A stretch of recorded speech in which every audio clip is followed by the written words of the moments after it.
আসসালামু আলাইকুম রহমতুল্লাহি অবরকাতুহ। সম্মানিত দর্শক, জুলাই আগস্ট বিপ্লবের পর যে একটা উদ্ভূত পরিস্থিতি তৈরি হলো এবং একটা সরকার গঠিত হলো, তখন অন্য সবাই না বললেও আমি বলেছি যে এই সময়টিতে তারেক রহমান সাহেবের দেশে আসাটা নিরাপদ নয়। আমার তখন এটা মনে হয়েছে এবং আমার তখন ভয় হচ্ছিল। আজকে এই গত 10 মাসে যা হয়েছে, তো এগুলো যে হবে, এরকম একটা পরিস্থিতি হবে, সেটা আমি প্রথম দিন থেকেই আতঙ্কিত ছিলাম এই বিষয় নিয়ে। এবং যখন সেই জুলাই মাসের 10 তারিখ 12 তারিখে আমি কিছু কথা বলা শুরু করলাম জামাত সম্পর্কে, বিএনপি সম্পর্কে, বিএনপির চাঁদাবাজি সম্পর্কে, তারপরে জামাতের কর্মকাণ্ড সম্পর্কে, তারপর ডক্টর মোহাম্মদ ইউনূসের কোনো ভবিষ্যৎ নেই, সে ভালো করতে পারবে না, একেবারে 3-4 দিনের মাথায়, উনি শপথ নেওয়ার 3-4 দিনের মাথায় তখন যারা শান্তিপ্রিয় মানুষ তারা সবাই আমাকে অশান্তির একটা দূত হিসেবে মনে করলেন যে এই ভদ্রলোক সেই যাকে বলা হয় সবকিছুর মধ্যে নেতিবাচক খুঁজে বেড়ায়। অনেকে গালাগাল শুরু করলেন যারা আমাকে দীর্ঘদিন ভালোবাসতেন, আমাকে অনেকটা পীরের মতো মান্য করতেন। এরকম অনেক লোক অকথ্য ভাষায় আমাকে নিয়ে ভিডিও বানালো, গালাগাল দিল। এখন দেখা গেল যে যে কাজগুলো তারা করেছে, অর্থাৎ আমি প্রতিবাদ করেছি বা আমি বলেছি যে এরকম হতে পারে, এটা ছিল আগস্ট মাসের একেবারে 10 তারিখ থেকে। কিন্তু সেপ্টেম্বর অক্টোবর মাস থেকে যখন এই পরিস্থিতি শুরু হয়ে গেল, আমি যেগুলো আশঙ্কা করছিলাম, তখন যারা আমাকে গালাগালি করতেন তারা কিন্তু এখন চুপ হয়ে গেছেন। তারা মানে ইতিমধ্যে তাদের যে পক্ষ, সেই পক্ষ তারা অনেকে ত্যাগ করেছেন। যারা জামাতের ছিলেন তারা জামাতে নেই, যারা ডক্টর মোহাম্মদ ইউনূসের ছিলেন তারা ডক্টর মোহাম্মদ ইউনূসের নেই, যারা বিএনপির কট্টর সমর্থক ছিলেন সোশ্যাল মিডিয়াতে তারা বিএনপিকে এখন আর সমর্থন করছেন না। তো এই অবস্থাতে প্রায় প্রতিদিনই আনএক্সপেক্টেড, অপ্রত্যাশিত ঘটনা ঘটে যাচ্ছে। তো এখন যে সকল অপ্রত্যাশিত ঘটনা ঘটছে তার মধ্যে সবচাইতে যে বিপজ্জনক ঘটনা পুরো বাংলাদেশকে তটস্থ করে রেখেছে সেটা হলো বিএনপি, জামাত এবং এনসিপি, এই তিনটি রাজনৈতিক শক্তি। তারা যে যেখানে পারছেন, যাদের শক্তি সামর্থ্য আছেন, তারা সেই জায়গাতে নিয়ন্ত্রণ প্রতিষ্ঠা করতে গিয়ে জনগণের উপর অত্যাচার করছেন অথবা নিজেরা মারামারি করছেন।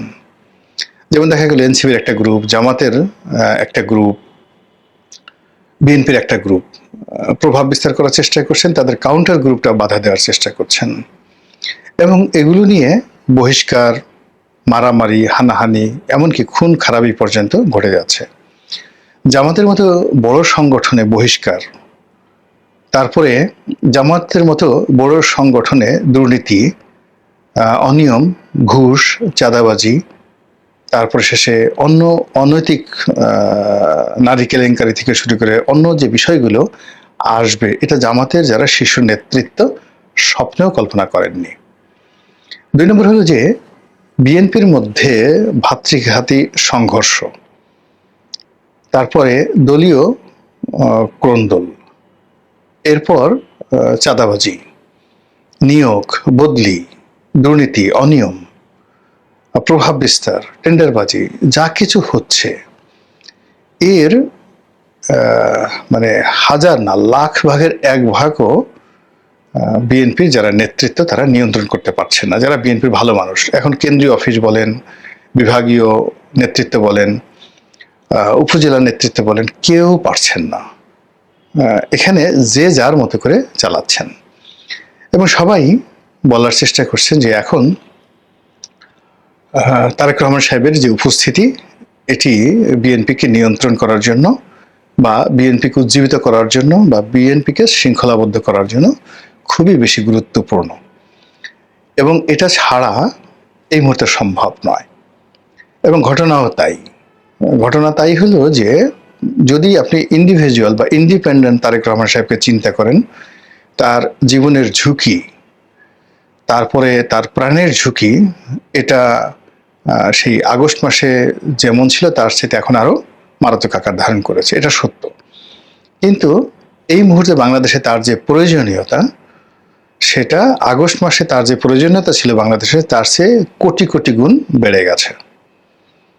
কাজেই তার জীবনের চাইতেও দেশের প্রয়োজনটা এই মুহূর্তে খুব বেশি হয়ে পড়েছে, বিশেষ করে তার দলকে নিয়ন্ত্রণ করার জন্য। এখন তিনি যদি বাংলাদেশে থাকতেন, তিনি যদি সারা বাংলাদেশ ভ্রমণ করতেন, জনগণের সঙ্গে কথা শুনতেন, এবং তার দলের যে সকল মন্দ মানুষ, লাঠিয়াল বাহিনী, দুর্নীতিবাজ, তিনি যদি তাদেরকে শাসন করতে পারতেন, তাহলেই বিএনপির জন্য একটা ভালো সময় আগামীর আশা করা যেত। কিন্তু এখন যে অবস্থা চলছে, এই অবস্থা যদি মোটামুটি মাসখানিক চলতে থাকে, তখন জনাব তারেক রহমান সাহেবের ফিরে আসা, তার ইমেজ, কিংবা তাকে যেভাবে বলা হচ্ছে ভবিষ্যৎ প্রধানমন্ত্রী, দেশ নায়ক, এসব তো একেবারেই অসম্ভব একটা বিষয়ে পরিণত হয়ে যাবে। অধিকান্ত বেগম খালেদা জিয়ার যে ভাবমূর্তি, এটাও ধরে রাখা যাবে না।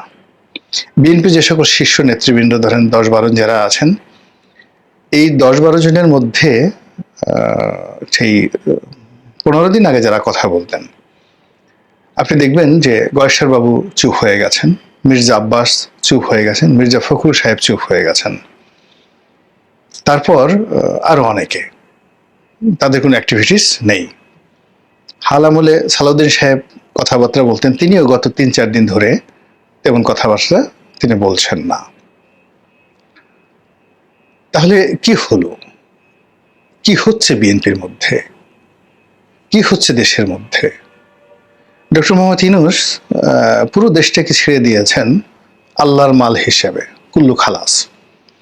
ফলে এই আল্লাহর মালে দেশে যে যেখান থেকে পারছেন চেয়ারে বসে সেই সর্বনাশ তিনি করে যাচ্ছেন। ঘটনাটা অনেকটা এরকম যে রোম যখন পড়ছিল, নীরো তখন বাঁশি বাজাচ্ছিল। তিনি এখন যমুনাতে বসে সংস্কার করছেন, তিনি যমুনাতে বসে ঐক্যমত্যের বৈঠক করছেন, তিনি যমুনাতে বসে চিন্তা করছেন যে ইংল্যান্ড থেকে তিনি যে একটা মহামূল্যবান পুরস্কার নিয়ে এলেন ব্রিটেনের রাজার কাছ থেকে, এরকম আরেকটি পুরস্কার ডোনাল্ড ট্রাম্পের কাছ থেকে কত দ্রুত আনা যায়। অ্যাটলিস্ট আর কিছু না হোক, তার বন্ধু মালয়েশিয়ার যে প্রধানমন্ত্রী আনোয়ার ইব্রাহিম, তার সঙ্গে কিছু একটা করা যায় কিনা। এই কারণ হলো, উনি বিদেশে না গেলে, বিদেশি লোকদের সাথে ওনার উঠা বসা না হলে ওনার পেটের ভাত হজম হয় না এবং হবে না। ঠিক এরকম একটা অবস্থায় তিনি পুরো দেশটাকে আল্লাহর মাল রূপে ছেড়ে দিয়েছেন। আর এই সুযোগ নিয়ে আপনি এই ঢাকা শহর থেকে শুরু করে সারা বাংলাদেশ সূর্য ডোবার সঙ্গে সঙ্গে একটি ভয়াবহ ভূমিতে পরিণত হচ্ছে, রীতিমতো জঙ্গলে পরিণত হচ্ছে। মহাসড়কে ডাকাতি হচ্ছে এবং গ্রাম্য রাস্তা থেকে শুরু করে জেলা ডিস্ট্রিক্ট বোর্ডের যে রাস্তাগুলো রয়েছে, সেখানে গাছ ফেলে ডাকাতি করা হচ্ছে।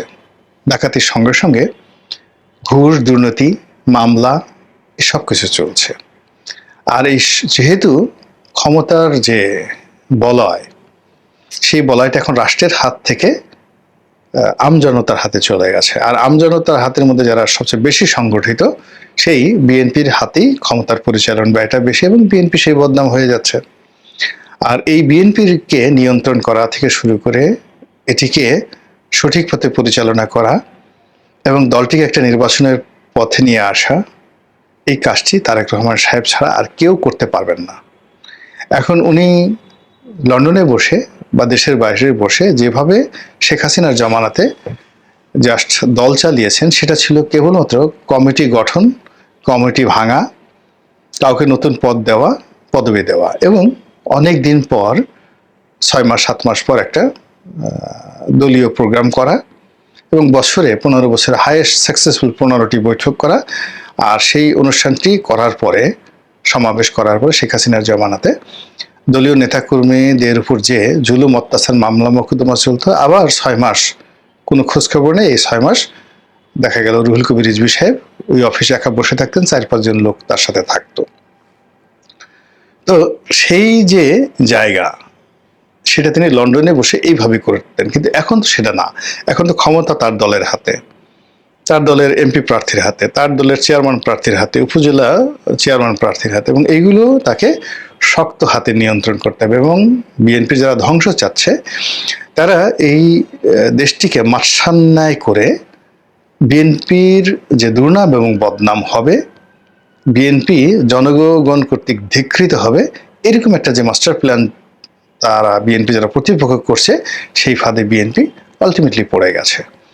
এখন এখান থেকে বিএনপিকে উদ্ধার করার জন্য তারেক রহমান সাহেবকে এসে কাজ করতে হবে, অথবা তাকে মানে দলের নেতৃত্ব থেকে দূরে থাকতে হবে, দায় দায়িত্ব ছেড়ে দিতে হবে।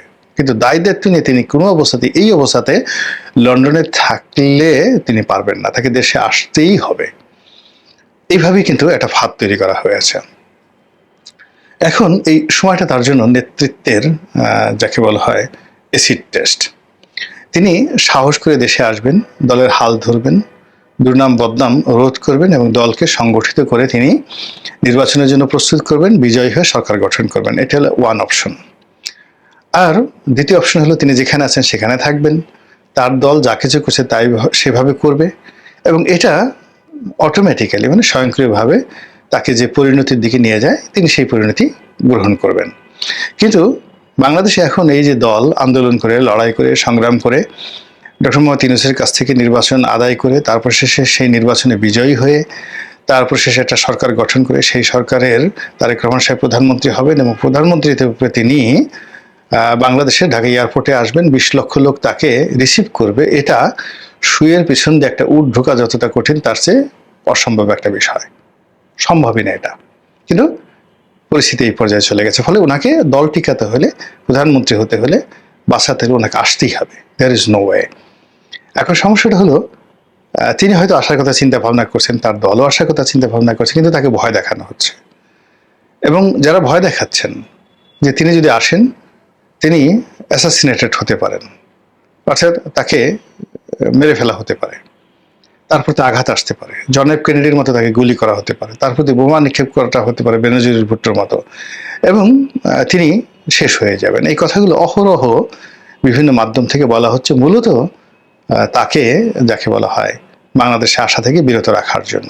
এবং তিনি যদি না আসেন, এই মুহূর্তে বিএনপির অন্য কোনো নেতৃত্ব নেই যার কমান্ডে পুরো বিএনপি চলে। এই মুহূর্তে বিএনপির অন্য কোনো বিকল্প নেই, তারেক রহমানের বিকল্প নেই, যে কিনা এই দলটা চালাতে পারে।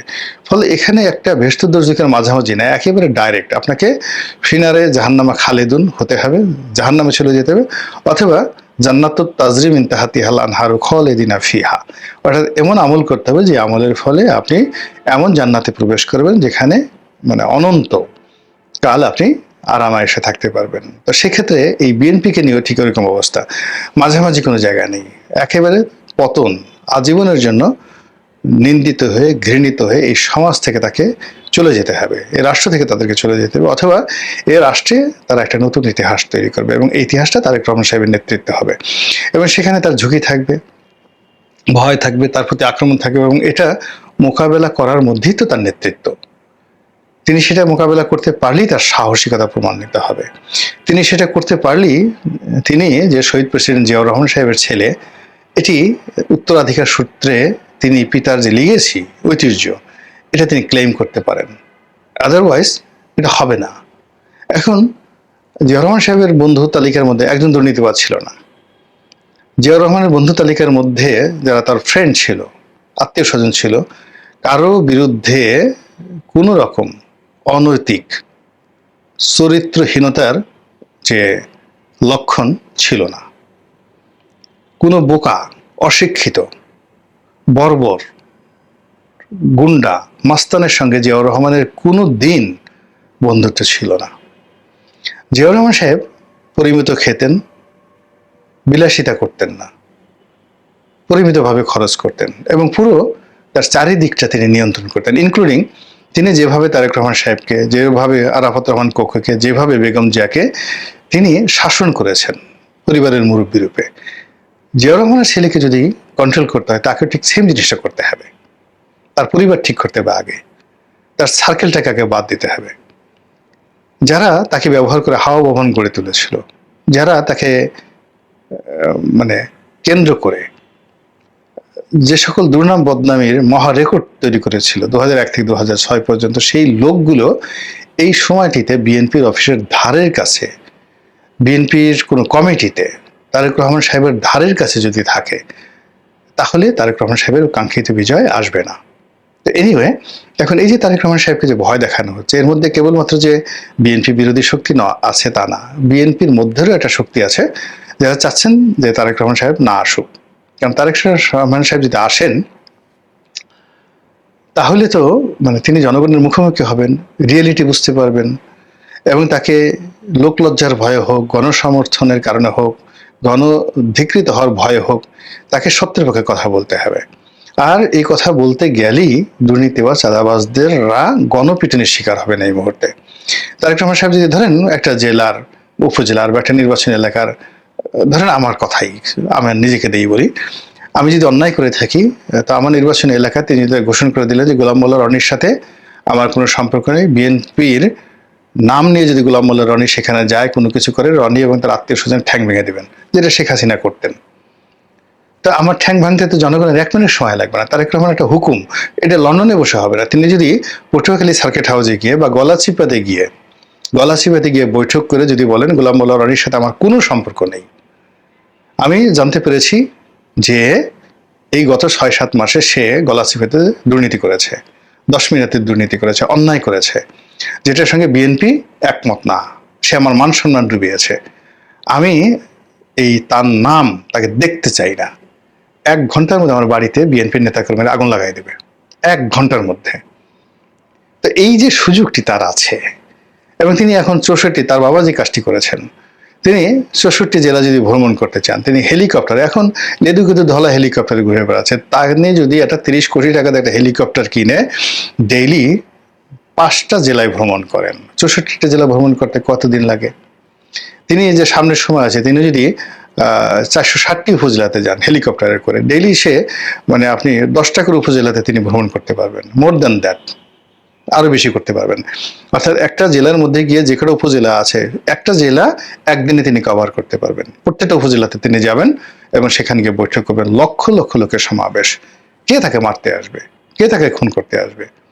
এটা তো পাকিস্তান না। কিন্তু যারা তাকে বলছে যে আসলে বেনজির ভুট্টোর ঘটবে, এখানে হুজি আছে, ওখানে অমুক আছে, জঙ্গি সংগঠন আছে, আমেরিকা চাচ্ছে না, ভারত চাচ্ছে না, মানে it's absolutely bogus thing, absolutely bogus thing. কিন্তু বিএনপিকে যদি বাঁচাতে হয় এই মুহূর্তে, এবং তারেক রহমান সাহেবকে যদি জনগণের মধ্যে বেঁচে থাকতে হয় দেশ নায়ক হিসেবে, সেক্ষেত্রে তাকে দেশে অবশ্যই এই মুহূর্তে আসতে হবে, আদারওয়াইজ তিনি রাজনীতি থেকে হারিয়ে যাবেন। আল্লাহ আমাদের সবাইকে হেদায়েত দান করুন। আসসালামু আলাইকুম ওয়া রাহমাতুল্লাহি ওয়া বারাকাতুহু।